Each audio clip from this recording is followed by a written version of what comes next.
Hello guys and welcome to my new video, and today I decided to do a short little concise guide about what's happening in 8.1.5 for every healing spec out there.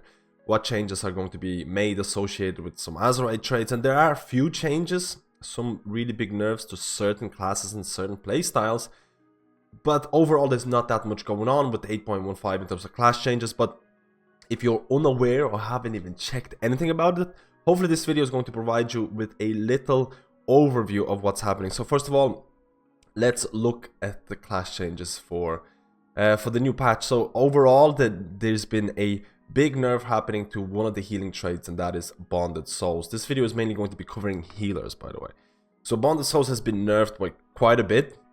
Bonded Souls, if you're a healer, you know that it can be an incredibly good trait. For most of the healers sitting out there, it's one of the best azerite traits that you can get. So this nerf overall has brought it down, but it's still a very solid trait, and you probably will still going to be using it in 5-man and raid situations. Even though the nerf is quite significant, the trait was really kind of overpowered from the very beginning. So you're still going to be using it. It's still probably going to be among the top, or like very close to the top in terms of azerite traits for every healing spec out there, because again, the healing that it provides is pretty insane. But maybe if you have like 3 of these traits, or you're stacking like a crazy amount, there might be certain other traits that you might want to get rid of it. So you have to check out, there's quite a few tools. I know questionably Epic have a azerite comparison tool where you can actually compare which azerite traits are going to be good for you and which ones are going to be bad. There's going to be a link in the description. I think it takes into account the latest Bonded Soul nerf, so you can actually compare maybe something else is going to be better. If you look at the restoration druids or druid changes in general, there is not much going on outside of this bad boy right here. And this is really sad. So Innovate no longer affects cat form abilities.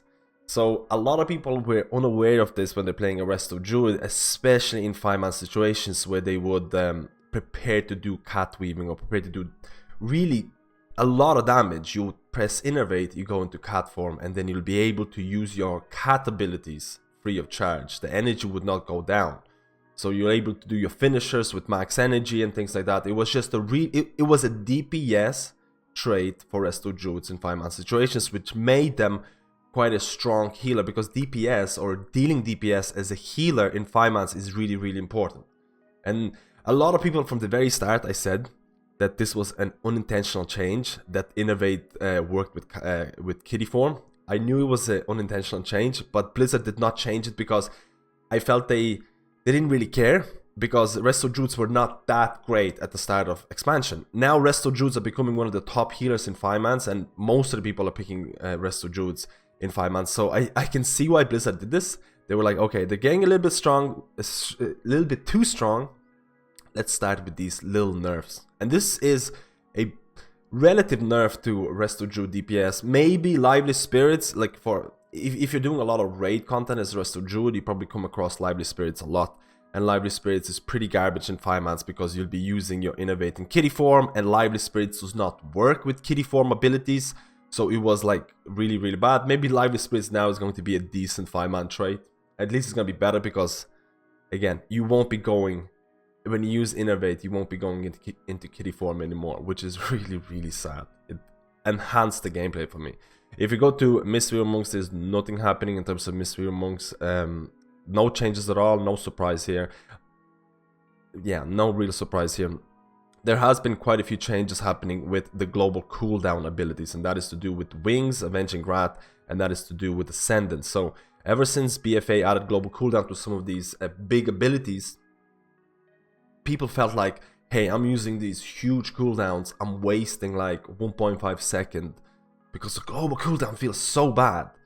So Blizzard kind of wants, at least the whole point of this patch in 8.1.5 is that you feel more encouraged, or there is more reason for you to use it, because you're only going to be using Wings or Ascendants when there is tons of damage happening. So you want this immediate healing or immediate benefit towards it. So what they did with Avenging Wrath is that after you use Avenging Wrath, if you're in Holy Spec, your first Holy Shock will critical strike. So there's a benefit to using it. You get this kind of like, oh, I'm gonna use it straight away, I'm gonna get something out of it.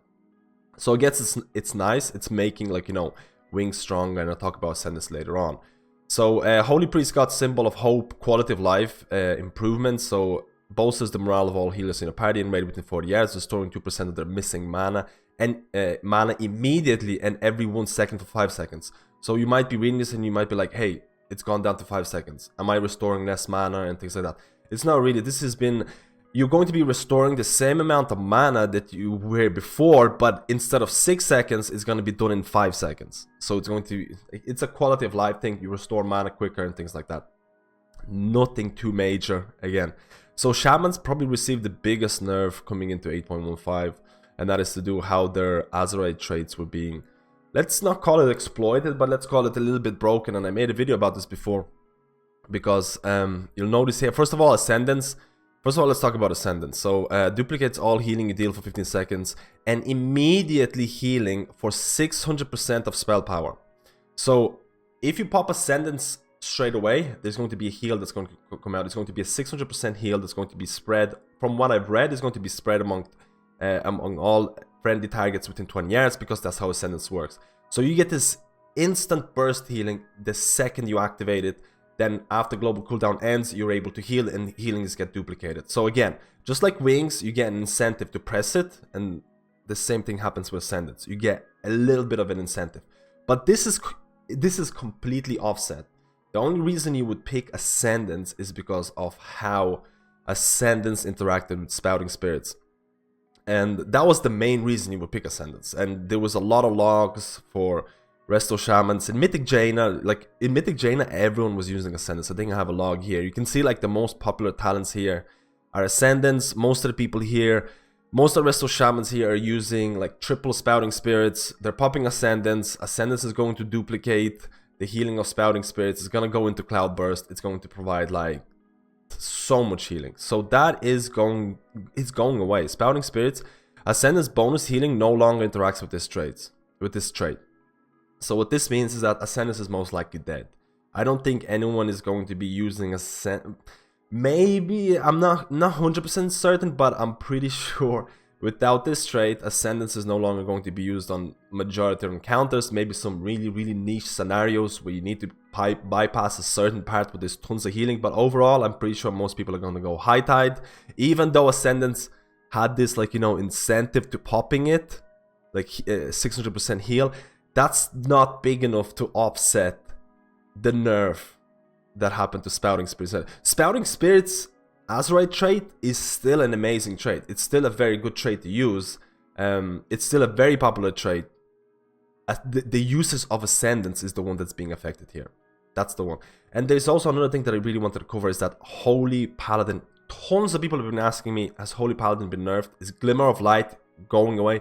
Because there was a patch note in 8.15 for PTR build. This is, I'm pretty sure, posted.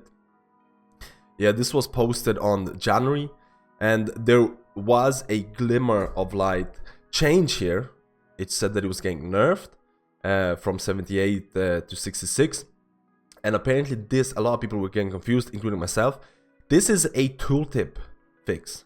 And this is a tooltip fix that has nothing to do with the power of Glimmer of Light. So Glimmer of Light is technically not getting nerfed for 8.15. Glimmer of Light is still a very strong, the strongest azerite trait in the game right now, arguably, because Demo Lock, their azerite trait got nerfed, and Demo Locks are basically most likely going to be irrelevant to some extent. We'll have to see. But Glimmer of Light is not nerfed for 8.15.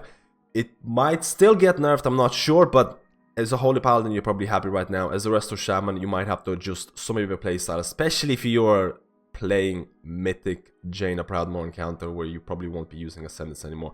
Thank you guys for watching this video. Let me know how you feel about these changes. Let me know how you feel about the quality of life changes. Let me know how you feel about the Resto Druid, Kitty nerf, Innervate nerf, Shaman Azerite trait nerfs. Holy Paladin still using Glimmer. There is still hope, guys. Thank you guys, and I'll see you in my next video.